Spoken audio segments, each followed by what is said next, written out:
Jangan lupa subscribe di YouTube channel Metro TV News dan juga nyalakan notifikasinya. Perayaan ulang tahun Kota Jakarta ini sudah 2 tahun di tengah pandemi COVID-19. Nah, berbagai macam dampak terjadi masa pandemi seperti sekarang ini. Salah satunya dampak ekonomi pada pelaku usaha di Kota Jakarta. Ya, betul sekali. Memang banyak pelaku usaha yang kemudian terdampak. Salah satunya pedagang atau pengusaha yang usahanya juga banyak yang gulung tikar akibat dari pandemi ini.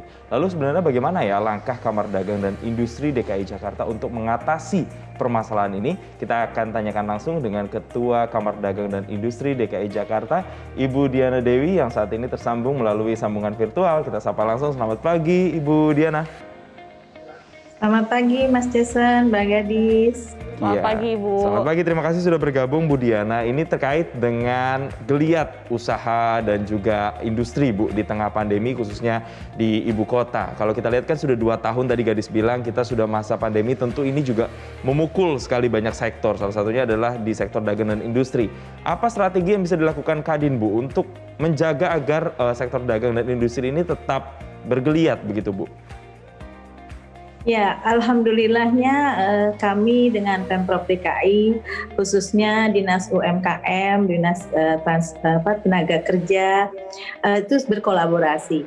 Jadi kami sekarang ini kita ketahuilah bahwa APBD untuk makanan, minuman pada saat rapat-rapat itu Pemprov DKI sekarang tidak boleh lagi membeli dari yang tidak masuk di dalam e-order.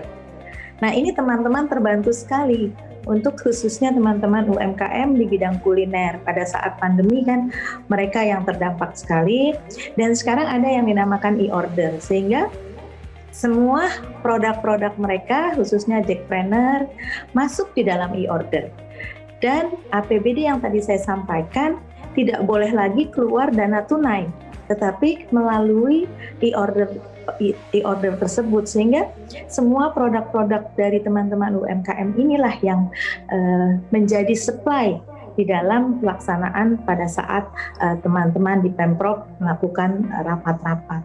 Nah, ini salah satu adalah menggiatkan ekonomi pada saat pandemi dan khususnya kepada yang teman-teman terdampak di bidang kuliner. Itu yang alhamdulillah Kadin DKI Jakarta berkolaborasi dengan Pemprov, itu, Mbak. Ya, salah satu yang terdampak itu adalah bidang kuliner. Tapi dari secara keseluruhan, dampak dari PSBB pengetatan segala macam itu sebenarnya paling berdampak itu terhadap industri apa, Bu? Dan berapa banyak kerugian yang dialami dari para pengusaha ini? Ya, karena kan 90% di DKI Jakarta itu adalah UMKM. Sehingga kita ketahui juga bahwa produk yang ada adalah hanya bidang jasa dan perdagangan. Tentunya ini pada saat pandemi itu terhajar sekali kita, teman-teman, karena pada saat kondisi itulah yang sangat berpengaruh kepada perdagangan dan jasa. Nah, ini kita kalau boleh bilang menangis ya, prihatin sekali pada waktu itu. Tetapi ya banyak kegiatan-kegiatan yang akhirnya tidak bisa tinggal diam. Kemudian teman-teman melakukan inovasi-inovasi. Ya, alhamdulillah sih sekarang kelihatan geliat ekonomi, baik itu teman-teman di UMKM maupun alhamdulillah di korporasi juga sudah mulai ada kegiatan di mana kita lihat sudah mulai adanya order bahan baku dari luar yang sudah mulai ada peningkatan import dari bahan baku yang dibutuhkan oleh teman-teman di industri.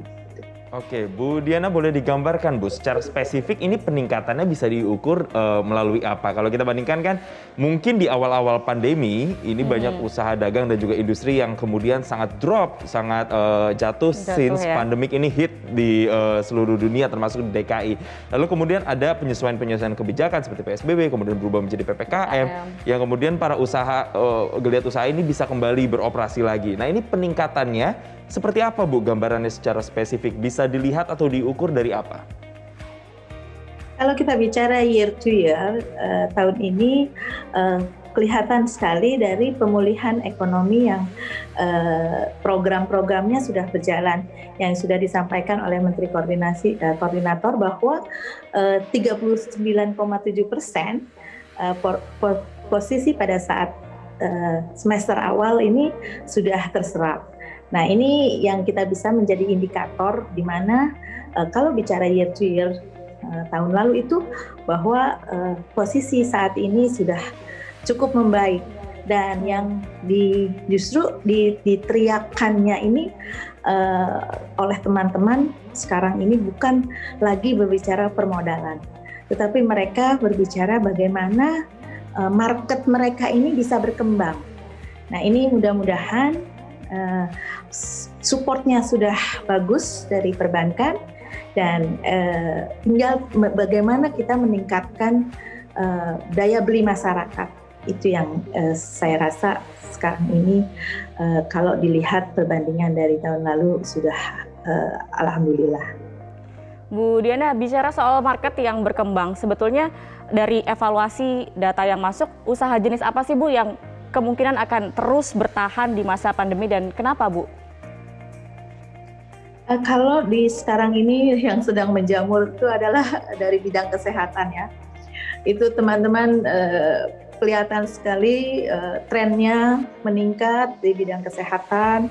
Banyak sekali membuat klinik-klinik baru. Nah, jangan sampai ini menjadi anomali yang tidak baik. Mudah-mudahan pada saat nanti pun kita berbicara pandemi sudah selesai, ini tetap bagus. Dan yang sekarang ini adalah bagaimana teman-teman pada saat penjualan di sektor konsumsi. Nah, sektor konsumsi ini masih yang paling tertinggi. Jadi kalau melihat pertumbuhan ekonomi, ini masih berbicara hanya pada sektor konsumsi. Tetapi kalau kita berbicara lagi bahwa secondary dari produk-produk yang dibutuhkan, nah ini yang masih lambat. Sehingga orang masih berbicara adalah bagaimana konsumsi masyarakat untuk memenuhi kebutuhan pokoknya, kemudian dengan bagaimana kesehatan mereka jaga untuk tetap posisinya sehat dan belum berbicara kepada produk-produk yang lain.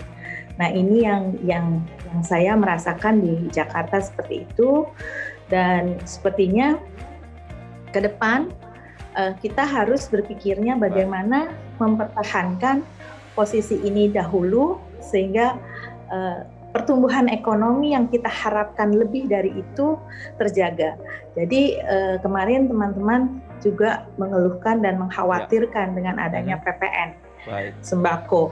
Nah ini yang perlu juga jangan sampai apa yang menjadi kebijakan pemerintah akhirnya tidak jelas diminta oleh teman-teman, khawatir produk yang dianggapnya tidak masuk di dalam tidak kena PPN, kemudian dikenakan PPN. Ya. Tetapi dimasukkan PPN. Nah ini yang khawatirnya mereka. Baik, Bu Diana, nanti kita akan tanya lebih detail bagaimana kemudian dengan antisipasi kebijakan-kebijakan ini, karena kita juga pasti akan melihat perkembangan ke depan terkait dengan kebijakan yang akan diambil pemerintah, khususnya di DKI Jakarta. Kita akan bahas Bu Diana Dewi usai jeda. Pemirsa jangan kemana-mana, kami masih akan melanjutkan perbincangan sesaat lagi. Tetaplah bersama kami.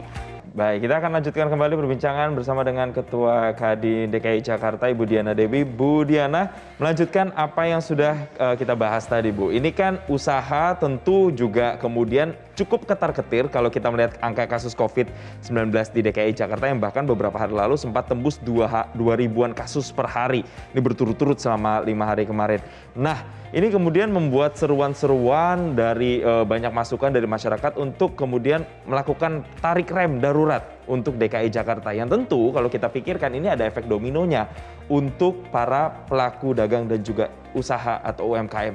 Apa strategi dari Kadin, Bu? Upaya antisipasi apa yang akan dilakukan jika memang nantinya kebijakan seperti tarik rem darurat ini dilakukan?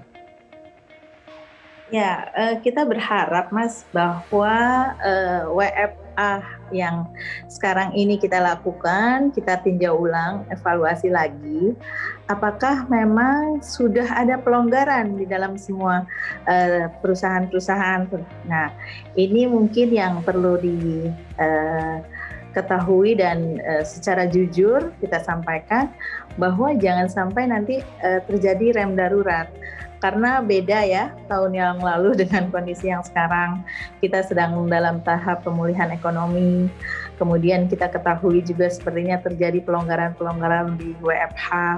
Nah, ini yang perlu jangan sampai terjadi rem darurat, tetapi kita sama-sama menyadari apa antisipasi yang harus kita lakukan bersama. Gitu, Mas. Ya.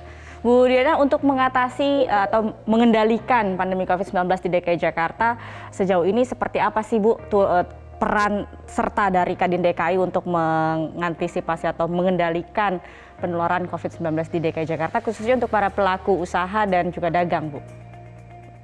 Ya, alhamdulillah kami juga ikut partisipasi di dalam program vaksinasi yang dilakukan oleh pemerintah. Di mana selain mungkin sudah kita ketahui bersama bahwa kita Kadin menyelenggarakan vaksin gotong royong. Ini kan suatu hal yang sangat luar biasa. Orang lain bicara gratis, tetapi Kadin dengan beberapa semua perusahaan-perusahaan melakukan dengan kesadaran tinggi untuk melakukan vaksin gotong royong. Nah, ini kita lakukan, dan selain dari itu memang kita ada yang melakukan secara reguler, di mana vaksin itu memang gratis. Kemudian teman-teman pengusaha kita berikan secara gratis, cuma ada tambahan biaya untuk nakes dan vaskesnya. Dan apabila 40% perusahaan melakukan vaksinasi, kita melakukan lagi penambahan 60% masyarakat divaksin tanpa harus mengeluarkan biaya sama sekali yang difasilitasi oleh Kadin. Jadi kami melakukannya reguler, juga melakukannya secara gotong royong. Ya, baik Bu Diana, singkat saja terakhir, apa kemudian yang menjadi ekspektasi atau mungkin pesan kepada seluruh mereka ini yang bergerak di bidang perdagangan dan juga industri serta UMKM agar tetap bisa survive di tengah pandemi ini, Bu? Apa, Bu? Ya, mudah-mudahan teman-teman bisa membuat inovasi-inovasi di dalam semua sektor industri atau perdagangannya sesuai dengan kemampuan masing-masing, dan mudah-mudahan support dari pemerintah pun full sehingga bisa ekonomi kembali pulih. Amin, amin. Terima kasih Bu Diana Dewi, Ketua Kadin DKI Jakarta sudah bergabung bersama kami di Selamat Pagi Indonesia. Selamat kembali beraktivitas Bu Diana.